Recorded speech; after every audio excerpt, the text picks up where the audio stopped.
Hello नमस्कार दोस्तों, स्वागत है आप सभी का हमारे YouTube चैनल तत्काल एजुकेशन पे। दोस्तों उम्मीद करते हैं आप सभी बहुत अच्छे होंगे, आपकी तैयारी भी काफ़ी जबरदस्त तरीके से चल रही होगी। दोस्तों आज हम आप लोगों के लिए रीजनिंग के 15 अति महत्वपूर्ण प्रश्न के बारे में इस वीडियो में बताएंगे, जो कि SSC, railway, group D, NTPC या किसी एजेट एग्जाम की तैयारी कर रहे हैं। इस टाइप के प्रश्न हमेशा परीक्षाओं में पूछे जाएंगे। दोस्तों ये पार्ट नंबर कौन से 378 है, पार्ट नंबर 377 नहीं देखें तो आप वीडियो सेक्शन में जाके देख सकते हैं। दोस्तों पहला प्रश्न देख लेते हैं। दोस्तों पहला प्रश्न है, इसमें देखिए नीचे दिए गए विकल्पों में से संबंधित संख्या को चुनिए। देखिए नीचे यहाँ पर आपको एक संबंधित संख्या दिया है, यानी 21 जो है ना यहाँ पर आपको 2 से समेत है। ठीक उसी प्रकार से बताना है कि 85 जो है ना या 40 से समेत है। ठीक उसी प्रकार से बताना है कि यहाँ पर 30 जो है ना इस प्रश्नार्थक के चिन्ह पर इन चार ऑप्शन में से किसे समेत होगा।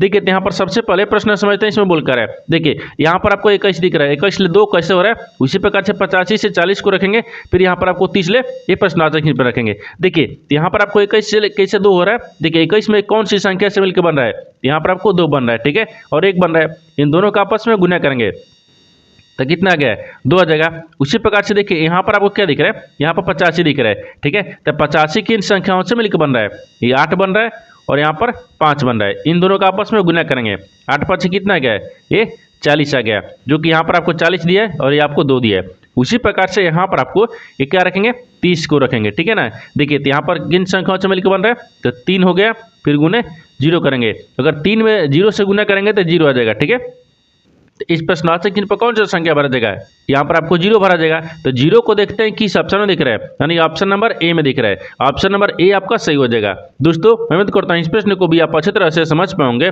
नेक्स्ट प्रश्न देख लेते हैं। दोस्तों दूसरा प्रश्न है, इसमें देखिए नीचे दी गई श्रृंखला श्रेणी में प्रश्नार्थक चिन्ह के स्थान पर कौन सी संख्या आएगी। देखिए नीचे यहाँ पर आपको एक श्रृंखला दिया है, इन श्रृंखला में बताना है कि इस प्रश्नार्थक के चिन्ह पर इन चार ऑप्शन में से कौन सी संख्या यहाँ पर भरा जाएगा। देखिए तो यहाँ पर सबसे पहले ध्यान से देखते हैं कि श्रृंखला किस प्रकार से चल रहा है, ठीक है। देखिए यहाँ पर आपको 15 से क्या हो रहा है, 24 हो रहा है, 24 ले यहाँ पर 42 हो रहा है, 42 ले यहाँ पर 78 हो रहा है, 78 से 150 हो रहा है, 150 ले आपको अगला संख्या ज्ञात करना है। देखिए इन श्रृंखला को ध्यान से देखने के बाद में हमको क्या दिख रहा है, हमको यही दिख रहा है कि 15 से क्या लिख रहे हैं, 24 लिख रहे हैं। तो 15 में अगर 9 को जोड़ देंगे 24 आ जाएगा, और 24 लेकर लिख रहे हैं 42 लिख रहे हैं। तो 24 में अगर यहाँ पर 18 को जोड़ देंगे 42 आ जाएगा, और 42 लेकर लिख रहे हैं 78 लिख रहे हैं। तो 42 में अगर यहाँ पर 36 को जोड़ देंगे कितना आ जाएगा, 78 आ जाएगा, और 78 से क्या लिख रहे हैं, 150 लिख रहे हैं। तो 78 में अगर यहाँ पर 72 को जोड़ देंगे ना कितना आ जाएगा, 150 आ जाएगा। तो 150 में कौन सी संख्या को जोड़ेंगे जो अगला संख्या ज्ञात होगा। उससे पहले एक बार नीचे ध्यान से देखिए, ये क्या दिख रहे हैं, 9 से क्या हो रहा है, यानी कि 18 हो रहा है। तो 9 में 2 से गुना करेंगे 18 आ गया, 18 से क्या लिख रहे हैं, 36 हो रहा है, 18 में 2 से गुना करेंगे 36 आ जाएगा, और 36 लेकर लिख रहे हैं 72 लिख रहे हैं। तो 36 में 2 से गुना करेंगे 72 आ गया। तो 72 में भी क्या करेंगे, 2 से गुना करते हैं। तो 72 में भी 2 से गुना करेंगे तो यहाँ पर कितना आ जाएगा, 144 आ जाएगा। अब 144 जो है ना 150 में जोड़ेंगे तो 4 एकम 4 हो गया, अब 5 4 कितना आ गया, 9 आ गया, और 2 आ गया, कितना आ गया, 294 आ जाएगा। यानी इस प्रश्नार्थक चिन्ह पर कौन सा संख्या भरा जाएगा, 294। 294 को देखते हैं किस ऑप्शन में दिख रहा है, यानी ऑप्शन नंबर यहाँ पर आपको ए में दिख रहा है। ऑप्शन नंबर ए आपका सही हो जाएगा। दोस्तों मैं उम्मीद करता हूँ इस प्रश्न को भी आप अच्छी तरह से समझ पाओगे। नेक्स्ट प्रश्न देख लेते हैं। दोस्तों तीसरा प्रश्न है, इसमें देखिए नीचे दी गई आकृति में कितने त्रिभुज है। देखिए नीचे यहाँ पर आपको एक आकृति दी है, इन आकृति में बताना है कि त्रिभुजों की कितनी संख्या दिख रही है, ठीक है। देखिए तो यहाँ पर क्या करिएगा, वीडियो को रोककर खुद अपने आप से बनाने का कोशिश करिएगा, और 15 प्रश्न में से अपने कितने प्रश्न सही किए हैं वीडियो को लास्ट में कमेंट में जरूर बताइएगा। और इस चैनल पर पहली बार आए तो चैनल को सब्सक्राइब कर बेल आइकन घंटे को प्रेस जरूर कर लीजिएगा, क्योंकि सबसे पहले इस तरह क्लास आपको मिलता रहे। देखिए यहाँ पर सबसे पहले देखते हैं, एक दिख रहा है ना, जो आसान त्रिभुज दिख रहा है ना पहले उसको गिनते हैं। एक हो गया, यहाँ पर 2 दिख रहा है, 3 हो गया, 4 हो गया, 5 हो गया, 6 हो गया, 7 हो गया, 8 हो गया, 9 हो गया। ये 9 को दिख रहा है ना, ठीक है। 9 के बाद में ये बड़ा वाला रख लेते हैं, ठीक है। ये कितना गया, ये बड़ा वाला कितना गया, 10 हो गया, ठीक है, 10 हो गया। 10 के बाद में, ठीक है ना, तो 10 के बाद में ये ई वाला बड़ा रखेंगे, ठीक है। देखिए ई वाला, तो 10 के बाद में इसको रखेंगे, ये आपको 11 दिख गया है, ठीक है। 11 के बाद में अगर इसको रखते हैं, देखिए ई वाला बड़ा को, ये कितना आ गया, तो 12 आ गया है। और 12 के बाद में फिर इसको इधर से रखेंगे ई वाला बड़ा, ठीक है। तो 12 कितना आ गया, ये 13 आ गया, ठीक है ना, 13 हो गया। और देखिए और कहीं इसमें त्रिभुज बन रहा है, हाँ 13 हो गया ना। 13 के बाद में एक ऐसे बनेगा, देखिए 13 एक इधर से ऐसे बनेगा, 14 आ जाएगा, ठीक है। देखिए यहाँ पर अगर ऐसे बनाएंगे तो कितना बन रहा है, ये 14 बन रहा है, ठीक है, 14 हो गया। 14 के बाद में देखिए एक ऐसे बन रहा है, ठीक है ना। देखिए 14 एक ऐसे बन रहा है, ये कितना बन गया, ये 15 हो गया, ठीक है, 15 हो गया। और इसमें कहीं बन रहा है 15 बन गया, ठीक है ना, 15 15, हाँ और बनेगा, ठीक है। देखिए इसको कैसे बनेगा, 15 हो गया ना, 15 के बाद में अगर इसको मान लीजिए इधर से रखते हैं, देखिए इस इधर से ये क्या दिख रहा है, 16 दिख रहा है, ठीक है, ये 16 दिख रहा है। 16 के बाद में और कहीं दिख रहा है, 16, 16, हाँ देखिए 16 के बाद में अगर इसको इधर से रखेंगे एक, तो 17 बन रहा है, ठीक है। यहाँ से देखिए ये 17 बनेगा, ठीक है ना, ये क्या बनेगा, 17 बनेगा, ठीक है, ये 17 हो गया। 17 के बाद में देखिए और इसमें कहीं बन रहा है, देखिए इस आकृति में कितने टोटल बन रहे हैं, 17 को बन रहा है, ठीक है ना, 17 को बन रहा है। तो देखते हैं कि 17 किस ऑप्शन में दिख गया है, यानी ऑप्शन नंबर डी में दिख रहा है, यानी ऑप्शन नंबर डी आपका सही हो जाएगा। दोस्तों मैं उम्मीद करता हूँ इस प्रश्न को भी आप अच्छी तरह से समझ पाओगे। नेक्स्ट प्रश्न देख लेते हैं। दोस्तों 4वां प्रश्न है, इसमें देखिए जब दर्पण को नीचे दिए गए चित्र के अनुसार एमएन पर रखा जाता है तो दिए गए संयोजन का दर्पण निर्मित सही प्रतिबिंब का चयन कीजिए। देखिए यहाँ पर सबसे पहले प्रश्न समझिए, इसमें बोलकर है, यहाँ पर क्या बोल रहा है कि नीचे एक आकृति दी है, इन आकृति को हम जब इस दर्पण में देखेंगे, ठीक है ना, एमएन पर एक दर्पण रखा है, इस दर्पण में देखेंगे, इस आकृति दर्पण में किस प्रकार से दिखेगा आपको इसी को बताना है, ठीक है। तो देखिए तो सबसे पहले क्या करते हैं, सबसे पहले इस दर्पण में क्या करते हैं, इस आकृति को देखते हैं, ठीक है ना, एमएन पर एक दर्पण रखा गया है, ठीक है। देखिए अगर इस जी को हम देखेंगे दर्पण में ना, तो कैसे दिखेगा, ठीक है, अगर जी को देखेंगे तो कैसे दिखेगा, देखिए यहाँ पर आपको जी ऐसे दिख जाएगा, ठीक है ना, ठीक है, ऐसे दिखेगा। अगर सी को देखेंगे तो सी आपको देखिए इस प्रकार से दिख जाएगा, और 7 को देखेंगे तो 7 देखिए आपको इस प्रकार से दिख जाएगा, और 4 को देखेंगे तो 4 आपको इस प्रकार से दिखेगा, और डी को देखेंगे तो आपको इस बी तरह के दिखेगा, और आर को देखेंगे आर आपको इस प्रकार से दिख जाएगा, ठीक है। देखिए ये आपको वास्तविक आकृति है, जब इस आकृति को हम जब दर्पण में देखेंगे तो देखिए इस तरह से दिख जाएगा। इस तरह की जो आकृति है ना वो देखते हैं किस ऑप्शन में दिख रहा है, ठीक है ना।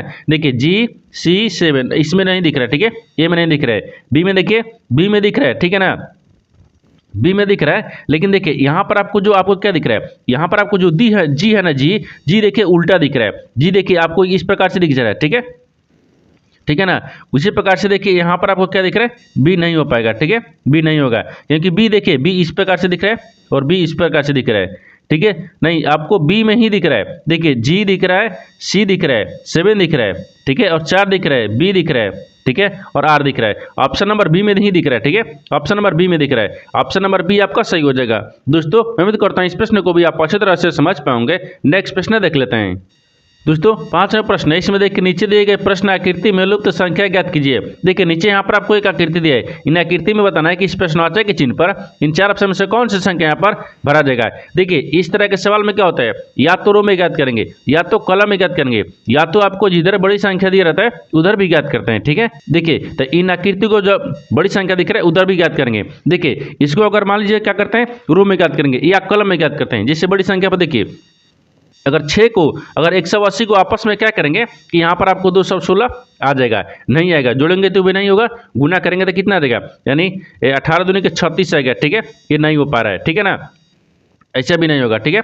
अगर इसको क्या करते हैं, जोड़ते हैं तो नहीं होगा, गुना करने पर भी नहीं हो रहा है, तो क्या करते हैं, थोड़ा सा इसमें लॉजिक लगाते हैं। देखिए लॉजिक इसमें कैसे लगाएंगे, यहाँ पर आपको क्या दिख रहा है, 6 दिख रहा है, देखिए 6 का क्या करेंगे, 6 का यहाँ पर क्या करते हैं, क्यू कर देते हैं, ठीक है। जब 6 का क्यू कर देंगे तो यहाँ पर कितना देगा, तो 216 गया, ठीक है, 216 गया, और 216 को क्या करेंगे, क्यू आ गया, अब 216 गया ना, अब इसको क्या करेंगे, 6 का स्क्वायर भी कर लेंगे, ठीक है, तो 6 का स्क्वायर कर लेंगे तो यहाँ पर कितना देगा, 180 आ जाएगा, ठीक है ना, यहाँ पर 180 आ जाएगा। देखिए यहाँ पर 6 का एक बार क्यूब किए हैं तो 216 आ गया, ठीक है, और 216 गया, अब 216 में से क्या करेंगे ना, फिर 6 का स्क्वायर करेंगे और उसको माइनस कर देंगे, तो जैसे यहाँ पर कितना गया, 180 आ जाएगा, ठीक है, 180 आ गया। देखिए 180 दिया है, उसी प्रकार से देखिए यहाँ पर आपको 8 को भी रखेंगे। देखिए यहाँ पर मान लीजिए 8 है, 8 का क्या करेंगे, क्यू करेंगे, जब 8 का क्यू करेंगे ना यहाँ पर 512 आ जाएगा, कितना गया, 512 गया, तो 512 गया, अब फिर 8 का क्या करेंगे, माइनस करेंगे, और 8 का यहाँ पर क्या दिख रहा है, 8 का स्क्वायर कर देंगे, 8 टाइम 64 हो गया, ठीक है ना, 64 हो गया। देखिए 512 में से जब 64 को माइनस कर लेंगे तो कितना बचेगा, ये 448 आ जाएगा, ठीक है, ये 448 आ जाएगा, ठीक है ना, तो 448 देखिए यहाँ पर आपको दिया हुआ है। उसी प्रकार से यहाँ पर आपको 10 को रखेंगे। देखिए यहाँ पर क्या दिख रहा है, 10 का क्यूब करेंगे, जब 10 का क्यूब करेंगे तो यहाँ पर आपको कितना देगा, 1000 आ गया, ठीक है, 1000। अब 1000 आ गया ना, ठीक है, 1000 आ गया। अब 1000 जो आ गया, ठीक है ना, अब 1000 में से फिर 10 का क्या करेंगे, यानी स्क्वायर करेंगे। ठीक है, 10 का स्क्वायर करके माइनस करेंगे। ठीक है ना, तो कितना आ जाएगा, जब माइनस करेंगे तो कितना आ जाएगा, यहाँ पर देखिए जब 1000 हो गया, ठीक है ना, अब 1000 में 10 का स्क्वायर करेंगे तो 100 हो गया, 10 का स्क्वायर 100 होगा ना। तो यहाँ पर देखिए इस प्रकार से देखते हैं, ये आपको 1000 दिख रहा है, ठीक है ना, 1000 हो गया। अब इसमें से क्या करेंगे, 100 को माइनस कर लेंगे तो कितना बचेगा, यहाँ पर जब 100 को माइनस कर लेंगे तो यहाँ पर कितना बचेगा, 900 हो जाएगा, 900 हो जाएगा। यानी इस प्रश्नार्थक चिन्ह पर कौन सा संख्या भरा जाएगा, 900 हो जाएगा। तो 900 को देखते हैं किस ऑप्शन में दिख रहा है, यानी ऑप्शन नंबर यहाँ पर सी में दिख रहा है। ऑप्शन नंबर सी आपका सही हो जाएगा। दोस्तों मैं उम्मीद करता हूँ इस प्रश्न को भी आप अच्छी तरह से समझ पाओगे। नेक्स्ट प्रश्न देख लेते हैं। दोस्तों 6वां प्रश्न है, इसमें देखिए पी का पुत्र जे हैं, यानी क्यू की बहन पी हैं, यानी देखिए क्यू एम का पुत्र हैं, तो एम का पी से किस प्रकार संबंधित हैं। देखिए यहाँ पर सबसे पहले प्रश्न समझिए, इसमें बोलकर, ठीक है ना। देखिए यहाँ पर बोल रहा है कि पी का पुत्र जे है, मान लीजिए यहाँ पर क्या रखते हैं, पी को रखते हैं, ठीक है। पी का पुत्र कौन है, जे है, तो पी का पुत्र को यहाँ पर जे को रखते हैं, ठीक है, ये पुत्र हो गया, ठीक है, पुत्र है। आगे बोल रहा है कि क्यू की बहन पी है, लेकिन क्यू की बहन क्या है, पी है, तो मान लीजिए क्यू हो गया, क्यू की बहन क्या है, पी है, ये बहन हो गई, ठीक है, बहन हो गई। आगे बोल रहा है कि क्यू एम का पुत्र है, जो क्यू है ना, क्यू एम का पुत्र है। देखिए यहाँ पर आपको एम को रखेंगे, एम का पुत्र कौन है, क्यू है, ये पुत्र हो गया, ठीक है, पुत्र है। आगे बोल रहा है कि एम का पी से किस प्रकार से समित है। देखिए एम को और पी से समित होता है, यानी पी जो है ना एम को क्या बोलेगा, ठीक है ना, आपको क्या बोलेगा। देखिए तो जो पी है वो एम को कैसे बोलेगा, यहाँ पर ध्यान से देखिएगा, इसका पुत्र कौन है, एम है, सॉरी एम का पुत्र कौन है, क्यू है। जब एम का पुत्र यहाँ पर क्यू आ गया और क्यू का ये बहन दिख रही है, ठीक है ना, क्यू का बहन दिख रही है, ये आपको नहीं बोल रहा है एम ना, एम आपको नहीं बोल रहा है कि ये तो माता है या पिता है, आपको समझ में नहीं आ रहा है, इसका पुत्र है। देखिए माता का भी पुत्र हो सकता है, पिता का भी पुत्र हो सकता है, ये बहन हो गया, ये तो आपस में दिख रहा है ना कि भाई बहन हो गया, ठीक है। इसको क्या बोलेगा, तो पी जो है ना एम को या तो माता भी बोल सकता है, ठीक है, माता भी बोलेगा, नहीं तब पिता भी बोलेगा, क्या बोलेगा, पिता भी बोलेगा। माता और पिता दोनों बोल सकते हैं। अगर मेल होंगे तो क्या हो जाएगा, माता बोलेंगे, अगर फीमेल होंगे तो इसको क्या बोलेंगे, पिता बोल देंगे, तो क्या हो जाएगा, माता और पिता दोनों होता है। यानी पी जो है ना एम को क्या बोलेगा, माता या पिता दोनों हो सकता है, ठीक है। यहाँ पर ऑप्शन नंबर सी में दिख रहा है, ऑप्शन नंबर सी आपका सही हो जाएगा। दोस्तों मैं उम्मीद करता हूँ इस प्रश्न को भी आप अच्छी तरह से समझ पाओगे। नेक्स्ट प्रश्न देख लेते हैं। दोस्तों 7वां प्रश्न है, इसमें देखिए नीचे दिए गए विकल्पों में इससे संबंधित शब्द को चुनिए। देखिए नीचे यहाँ पर आपको एक संबंधित शब्द दिया है, यानी वृत्त जो है ना यहाँ पर परिधि से समित है, ठीक उसी प्रकार से बताना है। अष्टभुज जो है ना इस प्रश्नार्थक के चिन्ह पर इन 4 ऑप्शन में से कौन सा समित आपको होगा। देखिए तो यहाँ पर सबसे पहले प्रश्न समझते हैं, इसमें बोलकर है, यहाँ पर आपको वृत्त बोल रहा है, वृत्त जो ना उस परिधि से कैसे समित है। देखिए वृत्त की चारों ओर की दूरी को माप यानी परिधि कहलाता है, क्या कहते हैं, परिधि। जैसे देखिए यहाँ पर वृत्त दिख रहा है, वृत्त की चारों ओर, देखिए वृत्त की, ठीक है, चारों ओर, ठीक है, चारों ओर, ठीक है ना, चारों ओर की दूरी, ठीक है, की दूरी, ठीक है, को दूरी को क्या, परिधि, ठीक है, परिधि, ठीक है, परिधि कहते हैं, ठीक है, यहाँ पर कहते ना हो जाएगा, कहते हैं। देखिए ये वृत्त हो गया, वृत्त के चारों ओर की जो, वृत्त के चारों ओर की दूरी जो है ना उसको परिधि कहते हैं। उसी प्रकार से अष्टभुज जो है ना, अष्टभुज, तो अष्टभुज की, ठीक है, अष्टभुज की चारों, ठीक है, यहाँ पर आपको देखिए चारों हो जाएगा, ठीक है, यानी चारों, ठीक है ना, चारों ओर की, ठीक है, चारों ओर, ठीक है, चारों ओर की यहाँ पर दूरी, ठीक है ना, दूरी का, दूरी की, यहाँ पर दूरी की लिखेंगे, ठीक है, दूरी की परिमाप कहलाती हैं, यानी परिमाप, ठीक है, कहलाती हैं, कहलाती हैं, ठीक है ना, कहलाती हैं। देखिए जिस प्रकार से वृत्त हो गया, वृत्त का चारों ओर की दूरी को परिमाप कहते हैं, परिधि, सॉरी परिधि कहते हैं। उसी प्रकार से अष्टभुज के चारों ओर की दूरी जो है ना वो परिमाप कहलाती हैं, क्या कहते हैं, परिमाप, तो परिमाप हो जाएगा, ठीक है, परिमाप कहलाती हैं। तो इस प्रश्नार्थक चिन्ह पर कौन सा शब्द भरा जाएगा, परिमाप हो जाएगा। तो परिमाप को देखते हैं किस ऑप्शन में दिख रहा है, ऑप्शन नंबर ए में दिख रहा है, ऑप्शन नंबर ए आपका सही हो जाएगा। दोस्तों मैं उम्मीद करता हूँ इस प्रश्न को भी आप अच्छी तरह से समझ पाओगे। नेक्स्ट प्रश्न देख लेते हैं। दोस्तों 8वां प्रश्न है, इसमें देखिए कि 6 विद्यार्थी एक गोल मेज के परित केंद्र की ओर अभिमुख होकर बैठे हुए, यानी दुर्गा और धीरज दोनों की देखिए निकटतम पड़ोसी दीप्ति हैं, ठीक है, दिलीप और दीप्ति के बाएं, ठीक है, दाएं दूसरे स्थान पर बैठा है, यानी देव धीरज के बाएं से तीसरे स्थान पर बैठा है। ठीक है, यानी दक्ष और धीरज दोनों का निकटतम पड़ोसी दिलीप हैं। तो दक्ष और दुर्गा दोनों का निकटतम पड़ोसी कौन है? देखिए यहाँ पर सबसे पहले प्रश्न समझिए, इसमें बोलकर है। ठीक है, देखिए यहाँ पर क्या बोल रहा है, इस तरह का जो सवाल है ना वो आपको देखिए जो 2025 में एक ग्रुप डी का एग्जाम हो रहा है ना 27 नवंबर से लेकर 28 नवंबर, इसमें कम से कम इस तरह के जो सवाल है ना वो आपको कम से कम 2 पूछ रहा है। ठीक है, कम से कम देखिए 3 शिफ्ट हो रहा है ना, तीनों शिफ्ट में आपको एक एक सवाल जरूर पूछ रहा है। ठीक है ना, जो आपको प्रीवियस हो रहा है उसी के आधार पर ही हम आपको ये प्रश्न लेकर आए हैं। ठीक है, अब देखिए ये बोल रहा है कि 6 विद्यार्थी एक गोल मेज में यानी केंद्र की तरफ मुंह करके बैठे हुए हैं। यहाँ पर आपको बैठा देते हैं। ठीक है, 6 विद्यार्थी को, यहाँ 6 विद्यार्थी हो गया, 1 हो गया, 2 हो गया, 3 हो गया, 4 हो गया, 5 हो गया और 6 हो गया, जो केंद्र की तरफ मुंह करके बैठे हुए हैं। ठीक है ना, अब बोले दुर्गा और धीरज दोनों की निकटतम पड़ोसी दिखती है, यानी धीरज और हाँ धीरज दिख रहा है और दुर्गा दोनों का निकटतम पड़ोसी कौन है? दिखती हैं। ठीक है, दोनों का निकटतम पड़ोसी कौन है? दिखती हैं। तो मान लीजिए यहाँ पर धीरज को रखते हैं, देखिए यहाँ पर आपको डीच रखते हैं तो धीरज को रख लेते हैं। ठीक है ना, यहाँ पर ध्यान दीजिएगा, डी से डी एच रख लेते हैं, डी एच ले धीरज हो गया। ठीक है, धीरज हो गया और धीरज का, और यहाँ पर क्या बोल रहा है? दुर्गा बोल रहा है। ठीक है, दुर्गा बोल रहा है तो दुर्गा को यहाँ पर रखते हैं। ठीक है ना, देखिए यहाँ पर आपको ये दुर्गा लिख लेते हैं। ठीक है, ये दुर्गा दिख रहा है, दुर्गा। इन दोनों के बीच में कौन है? द्वितीय है। ठीक है ना, ये दोनों के बीच में कौन है? ये द्वितीय है। ठीक है, द्वितीय हो गया। आगे बोल रहा है कि दिलीप द्वितीय के दाएं से दूसरे स्थान पर बैठा है। देखिए जो दिलीप है ना, दिलीप है वो द्वितीय के दाहिने से दूसरे स्थान पर, तो दाहिने स्थान 1 2, दूसरे स्थान पर कौन है? दिलीप है। ठीक है, दिलीप है, तो यहाँ पर दिलीप होगा ना, ये दिलीप बैठा है। ठीक है, दिलीप बैठा है। आगे देखिए, आगे फिर क्या बोल रहा है कि देखिए देव धीरज के बाएं से तीसरे स्थान पर बैठा है, लेकिन देव जो है ना, देव वो धीरज के बाएं से तीसरे स्थान पर बैठा है। देखिए नहीं, यहाँ पर आपको हाँ देव धीरज के बाएं से तीसरे स्थान पर बैठा है, तो धीरज के 1 2 तीसरे स्थान पर, तो तीसरे स्थान पर कौन बैठा है? देव बैठा है, देव हो जाएगा। ठीक है, ये दिख रही है धीरज दिख रहा है, धीरज के दाहिने तरफ, धीरज के बाएं चलेंगे, सॉरी धीरज के बाएं, बाएं चलेंगे तो तीसरे स्थान पर कौन बैठा है? देव बैठा है।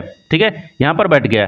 आगे देखिए, आगे बोल रहा है कि दक्ष और धीरज के दोनों निकटतम पड़ोसी दिलीप हैं। देखिए दक्ष को और धीरज को दोनों का निकटतम पड़ोसी जो है ना वो दिलीप है। ठीक है, देखिए यहाँ पर दक्ष को और धीरज को दोनों, तो दक्ष हो गया, कहाँ दिख रहा है? नहीं दिख रहा है, तो यहाँ पर आपको दक्ष को रखेंगे। ठीक है, ये दक्ष दिख रहा है, दक्ष और धीरज इन दोनों का बीच का पड़ोसी कौन है? तो यहाँ पर आपको दिलीप है। देखिए ये दिलीप दिख रहा है, दोनों का पड़ोसी हो गया। ठीक है, तो आगे बोल रहा है कि दक्ष और दुर्गा का दोनों निकटतम पड़ोसी कौन है? देखिए दक्ष को और दुर्गा को दोनों का निकटतम पड़ोसी कौन है? देखिए तो यहाँ पर आपको दक्ष दिख रहा है, ये दक्ष दिख रहा है, ये दुर्गा दिख रहा है, इन दोनों का निकटतम पड़ोसी कौन है? देव है। कौन है? देव है। तो यहाँ पर आपको क्या दिख रहा है? देव हो जाएगा। तो देव को देखिए किस ऑप्शन में दिख रहा है? तो ऑप्शन नंबर डी में दिख रहा है। ऑप्शन नंबर डी आपका सही हो जाएगा। दोस्तों मैं उम्मीद करता हूँ इस प्रश्न को भी आप अच्छी तरह से समझ पाओगे। नेक्स्ट प्रश्न देख लेते हैं।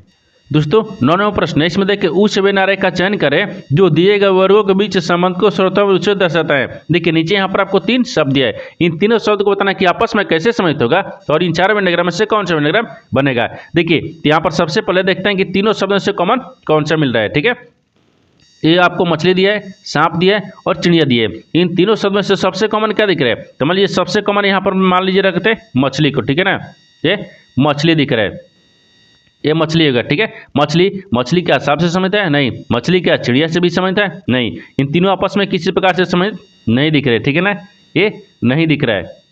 ठीक है, ये नहीं दिख रहा था, क्या दिख रहा है? यहाँ पर आपको तीनों का अलग अलग बन जाएगा, तीनों का वेंडाग्राम यहाँ पर अलग बनेगा। ये देखिए आपको मछली का अलग बनेगा और सांप को अलग बन जाएगा और चिड़िया को आपको अलग बन जाएगा। इस तरह का वेंडाग्राम बनेगा। इस तरह का वेंडाग्राम देखते हैं किस ऑप्शन में दिख रहा है। तो ऑप्शन नंबर डी में दिख रहा है। ऑप्शन नंबर डी आपका सही हो जाएगा। दोस्तों मैं उम्मीद करता हूँ इस प्रश्न को भी आप अच्छी तरह से समझ पाओगे। नेक्स्ट प्रश्न देख लेते हैं।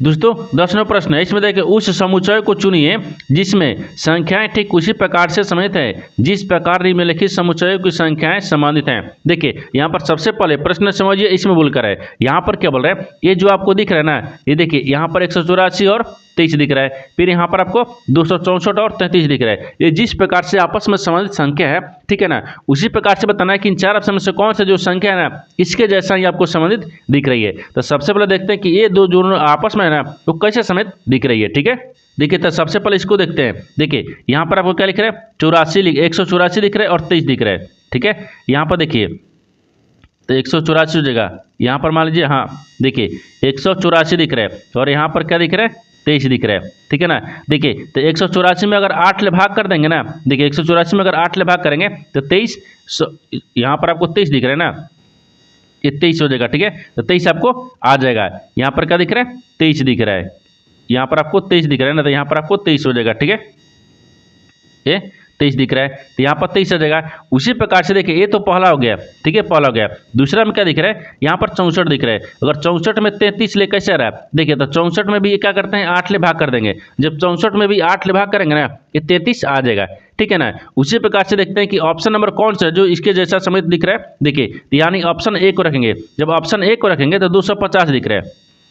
अगर 250 में अगर 8 ले भाग करेंगे तो क्या 36 आ जाएगा, नहीं आ रहा है। ठीक है, 36 नहीं आ रहा है, यानी ऑप्शन ए नहीं हो पाएगा। ठीक है, ऑप्शन ए नहीं हो रहा है। ऑप्शन बी को देखते हैं, तो ऑप्शन बी में क्या दिख रहा है, 341 दिख रहा है। ठीक है ना, 341 और 341 में क्या करते हैं, यानी 8 से भाग करेंगे।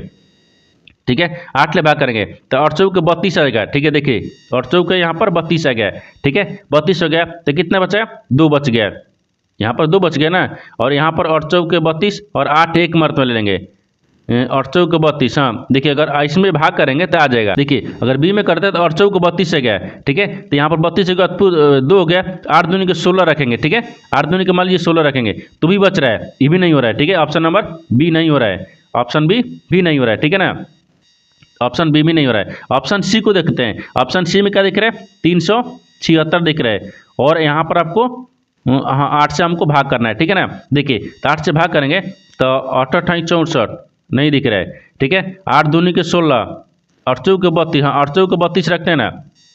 देखिए 8 चौके 32 तो बच्चा कितना इसमें, यहाँ पर 32 हो गया तो बच्चा कितना 32 है, 5 5 2 7 यानी हो गया, और 8 7 56 होता है, यानी 56 हो गया, यानी कितना आ गया 47 आ गया। देखिए ऑप्शन नंबर सी हो जाएगा। 376 में अगर 8 से भाग करेंगे ना तो 47 आ जाएगा, यानी ऑप्शन नंबर सी आपका सही हो जाएगा। दोस्तों मैं उम्मीद करता हूँ इस प्रश्न को भी आप अच्छी तरह से समझ पाओगे। नेक्स्ट प्रश्न देख लेते हैं।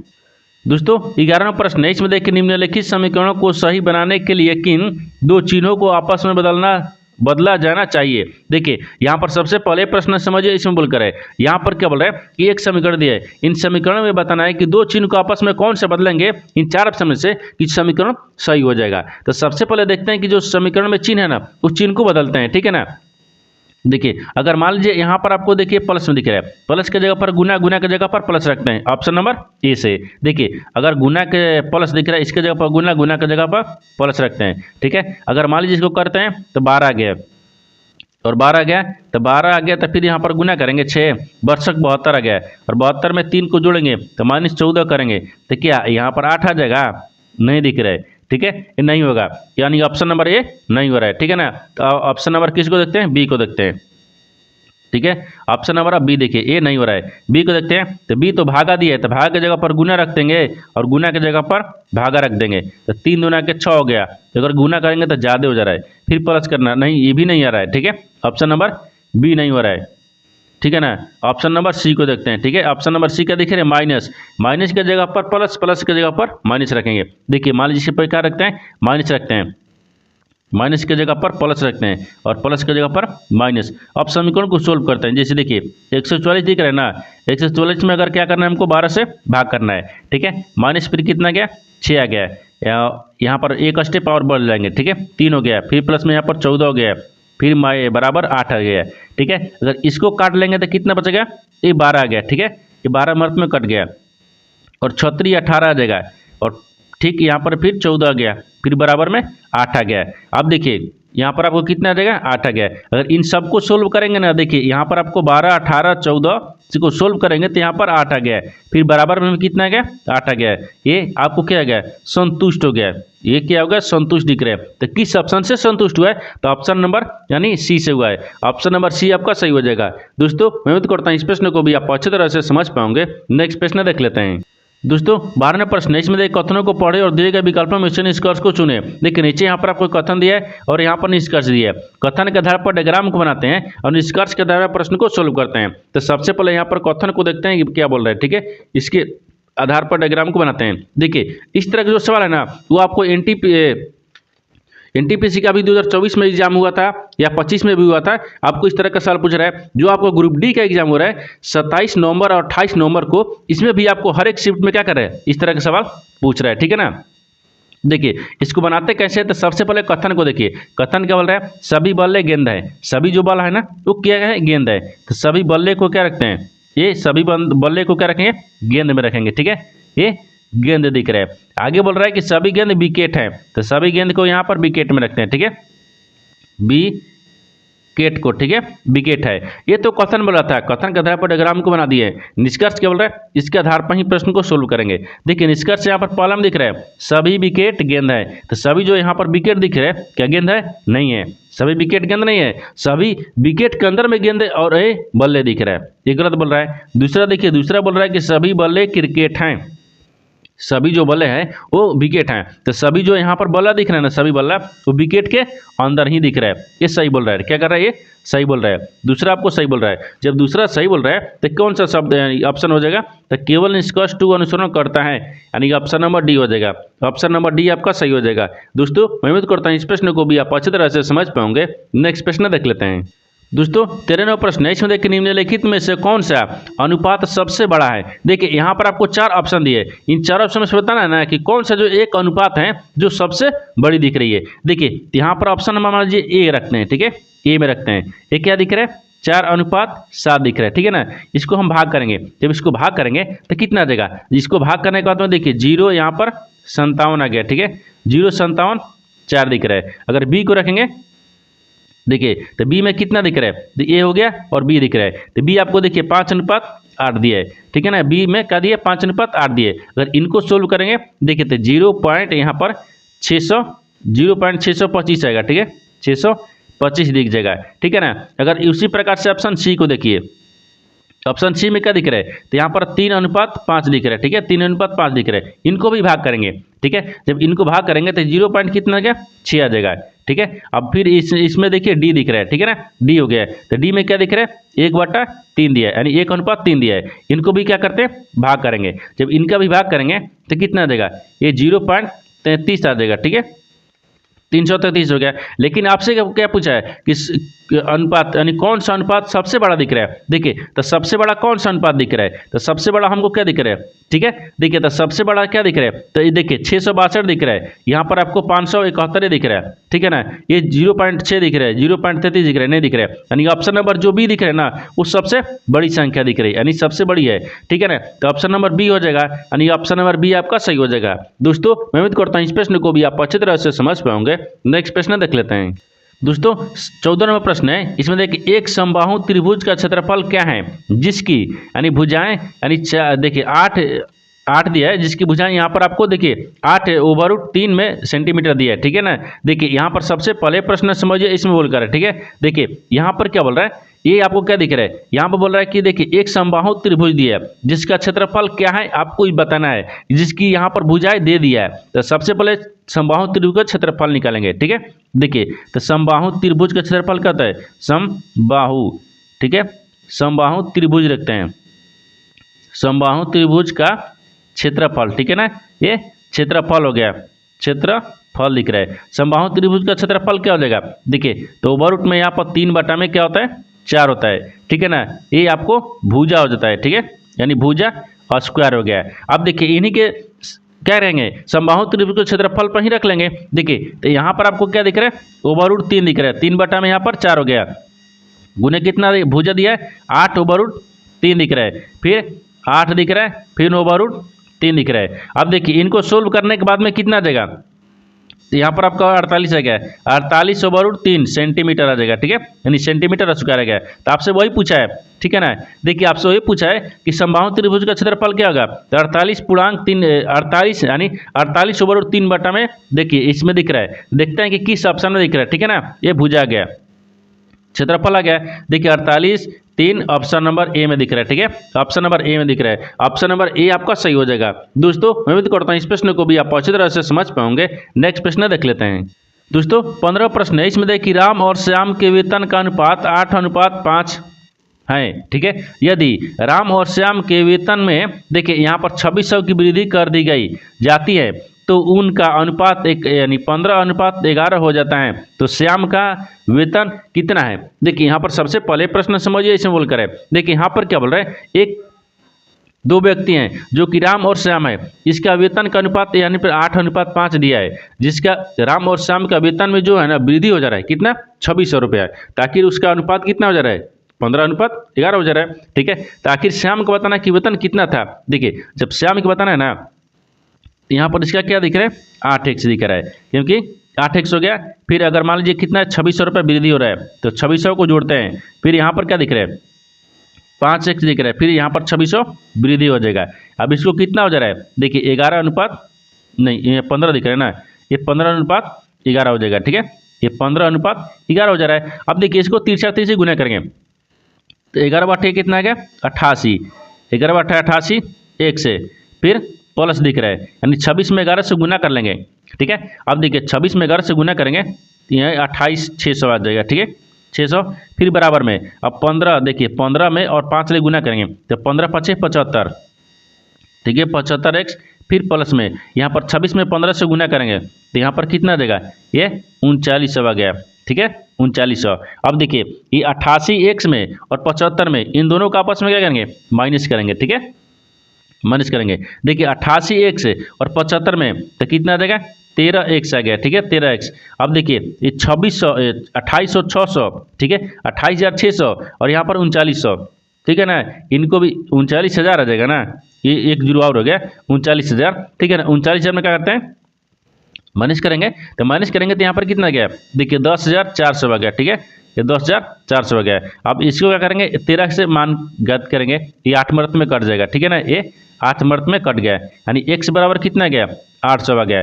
जब x बराबर 800 आ गया तो आपसे क्या पूछा है, श्याम का पूछा है। तो श्याम का वेतन कितना दिख रहा है, श्याम का वेतन यहाँ पर 5 दिख रहा है। ठीक है, 5 हो गया। तो यहाँ पर श्याम ना, तो मान लीजिए यहाँ पर देखिए श्याम हो गया, श्याम का वेतन कितना दिख रहा है 5, x दिख रहा है। ठीक है, तो 5 रखेंगे और गुना क्या करेंगे 8 लेकर देंगे। ठीक है, 8×5 कितना क्या 40, थोड़ा सा बड़ा लिखते हैं। ठीक है, 8×5 = 40, यानी 4,000 रुपया हो गया। कितना क्या 4,000। तो आपसे वही बोला है कि श्याम का वेतन कितना था, तो 4,000। तो 4,000 को देखिए किस ऑप्शन में दिख रहा है, यानी ऑप्शन नंबर यहाँ पर आपको डी में दिख रहा है। ऑप्शन नंबर डी आपका सही हो जाएगा। दोस्तों मैं उम्मीद करता हूँ इस प्रश्न को भी आप अच्छी तरह से समझ पाओगे। नेक्स्ट वीडियो में मिलते हैं, तब तक जय हिंद। दोस्तों इस चैनल पर पहली बार आए तो चैनल को सब्सक्राइब कर बेल आइकन घंटी को प्रेस जरूर कर लीजिए, क्योंकि सबसे पहले इस तरह क्लास आपको मिलता रहे। और इन सारे प्रश्न का PDF आपको टेलीग्राम पर मिल जाएगा, जो कि इस वीडियो का डिस्क्रिप्शन में लिंक दिया गया है।